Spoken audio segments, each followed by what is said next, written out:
ថ្ងៃអាទិត្យគឺបុកល្ហុងជុំគ្នាហូបម្ដងបងប្អូនគឺស្ដាយនំបញ្ចុកយកពីបុណ្យសង្ឃទានគេព្រឹកមិញហ្នឹងបងប្អូនបុណ្យក្នុងភូមិហ្នឹងហើយក៏ស្ដាយក៏នៅឃ្លានបុកល្ហុងក៏មកបុកល្ហុងញ៉ាំជុំគ្នាម្ដងហើយបុកល្ហុងយើងថ្ងៃនេះគឺពិសេសមែនទែនគឺបន្លែរបស់យើងមានដូចជាការ៉ុតស្ពៃបូកគោនិងពោតក្រហមស្ងោរខ្លួនឯងបុកផ្ទាល់ហើយនៅមានសណ្តែកគួរមានអីទៀតបងប្អូនគឺបុកយើងថ្ងៃនេះមកលេងមកថាសលេងខ្នាតធំតែម្ដងដោយសារហូបគ្នាច្រើនហើយពេលបុកហ្នឹងបុកតែម្នាក់ឯងហើយនឹងអ្នកកាន់កាមេរ៉ាម្នាក់បងប្អូនគឺក្មួយនៅចិត្តផ្ទះហ្នឹងចេះតែប្រើឲ្យជួយថតទៅហើយនិយាយពីថាថ្ងៃអាទិត្យនេះគឺថាភ្លៀងនោះភ្លៀងបងប្អូនអើយរកចេញតាណាមិនកើតបបួលគ្នាមកបុកល្ហុងញ៉ាំជុំគ្នាម្ដងទៅបងប្អូនហើយថ្ងៃហ្នឹងគឺហូបគ្នារៀងច្រើនមានទាំងចាស់ទាំងក្មេងសិតតែបងប្អូនអ្នកចិត្តខាងហ្នឹងទេបងប្អូនឲ្យតែថាបុកល្ហុងគឺខ្ញុំហៅប្រមូលគ្នាមកញ៉ាំជាមួយគ្នាឥឡូវនេះគឺខ្ញុំចាប់ផ្ដើមមកសាប់ល្ហុងហើយល្ហុងខ្ញុំគឺបេះពីដើមថ្មីបងប្អូននៅសល់តែមួយផ្លែហ្នឹងគត់គឺអស់ផ្លែល្ហុងបុកហូបអស់ផ្លែល្ហុងធ្វើវីដេអូឲ្យបងប្អូនមើលហើយគឺហ្នឹងជាមួយចុងក្រោយបងប្អូនហើយល្ហុងឡើងកង្គៀលអាគៀលសាច់ឡើងលឿងយកមកបុកអញ្ចឹងនិយាយពីថាអែមហើយឆ្ងាញ់ទេបងប្អូនហើយបុកល្ហុងខ្ញុំថ្ងៃហ្នឹងគឺខ្ញុំមានដាក់ប្រហុកស្រស់ខ្លះនិងទឹកប្រហុកម៉ែរួយខ្លះយើងបុកលាយគ្នាអញ្ចឹងធ្វើឲ្យបុកល្ហុងយើងកាន់តែមានរសជាតិឆ្ងាញ់ហើយយើងបុកដាក់គ្រឿងរៀងដិតគ្រឿងទេសវារៀងចាស់ដៃទៅគឺឆ្ងាញ់ណាស់បងប្អូនបុកល្ហុងឲ្យតែបានជូរអែមហឹលហ្នឹងគឺឆ្ងាញ់ហើយបងប្អូនអើយមិនបាច់តាមទៅដល់ហាងដល់អីគេទេចង់បុកហូបអាចមើលវីដេអូហ្នឹងហើយបុកហូបខ្លួនឯងជាលក្ខណៈគ្រួសារជុំបងប្អូនជុំមិត្តភក្តិអីបុកហូបបុកក្លែមឬក៏ហូបលេងក៏បានដែរបងប្អូនហើយបុកពេលនេះគ្រឿងក្រូបរបស់យើងបានដាក់ចូលផ្សំគ្នាមានដូចជាសណ្តែកគួរប៉េងប៉ោះមួយផ្លែហើយម្ទេសទឹកប្រហុកយើងដាក់ប្រហុកស្រស់ខ្លះប្រហុកទឹកប្រហុកខ្លះហើយក្រូចឆ្មាខ្ញុំដាក់មកចាហៀមួយមកចាហៀងបងប្អូនខ្ញុំចូលចិត្តជូរដិតហឹលខ្លាំងបងប្អូនអញ្ចឹងខ្ញុំដាក់ក្រូចឆ្មាមួយមកចាហៀងចំពោះបុកល្ហុងមួយក្បាលនេះគឺក្រូចឆ្មាមួយមកចាហៀងគឺ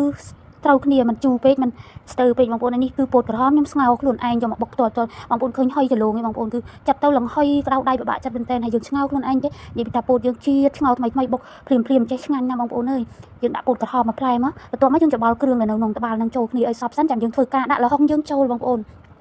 ឃើញតំណងបញ្ចូលសលេងបដាហ៊ីទឹកមាត់បដាបងប្អូនគឺថាហូបហើយតែនៅតែនឹកចង់ឃ្លានញ៉ាំទៀតបងប្អូនតែធ្វើមិនបើអស់ល្ហុងបុកឲ្យបងប្អូននេះជាវីដេអូចុងក្រោយដែលខ្ញុំបុកល្ហុងជូនបងប្អូនមើលដោយសារល្ហុងខ្ញុំគឺអស់ពីដើមអត់មានសល់ក្តាប់ទេបងប្អូនគឺថាហូបយកទៅមែនទែនគឺល្ហុងផ្លែលែងតន់អ្នកហូបឲ្យបងប្អូនហើយបុកថ្ងៃហ្នឹងខ្ញុំដាក់នំបញ្ចុកដែរដោយសារនំបញ្ចុកយើងយកមកពីបុណ្យសង្ឃទានក្នុងភូមិស្ដាយបងប្អូនក៏នឹកឃើញបុកល្ហុងហូបជាមួយនំបញ្ចុកផងនំបញ្ចុកនេះខ្ញុំដាក់ក្នុងត្បាល់តែបន្តិចទេហើយខ្ញុំទុកហូបក្រៅខ្លះ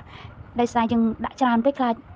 អ្នកខ្លះក៏អត់ចូលចិត្តចឹងណាអញ្ចឹងយើងដាក់ក្នុងបុកល្ហុងយើងខ្លះយើងទុកហូបក្រៅខ្លះហើយពេលនេះយើងចាក់ដាក់ថាសដើម្បីយកទៅញ៉ាំជុំគ្នាទៅបងប្អូន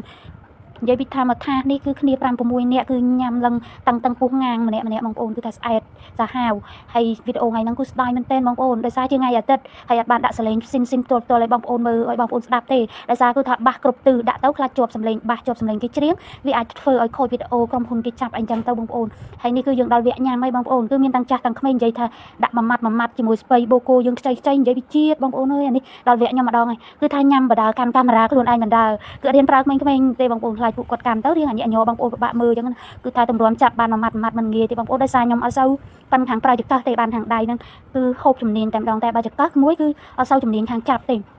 ហើយហូបបដាគឺបងប្អូនឃើញគឺអាលឹមស្រិចចូលបុកល្ហុងខ្លះអីខ្លះទៅគឺថារឹតតែជាតិមេតិជាតិធ្វើអញ្ចឹងឆ្ងាញ់ណាបងប្អូននេះបងប្អូនជីដូនមួយគាត់កោទេបងប្អូនហូបផៃឲ្យមីដៃថាសរសើរថាឆ្ងាញ់បងប្អូននិយាយពីឡាព្រាដៃខ្វាត់ខ្វែងមកថាធំឥឡូវនេះគឺចិត្តអស់ហើយបងប្អូនហើយគឺនាំគ្នាលេងខ្លះដោយសារហឹលនេះបងប្អូនគឺភ្លៀងមករត់តែខ្លាំងនាំគ្នារត់អស់ហើយនៅតែអង្គចុងក្រោយគេគឺលើកទាំងថាហត់ទាំងទឹកអត់មានសល់កាកទេបងប្អូនគាត់ថាឆ្ងាញ់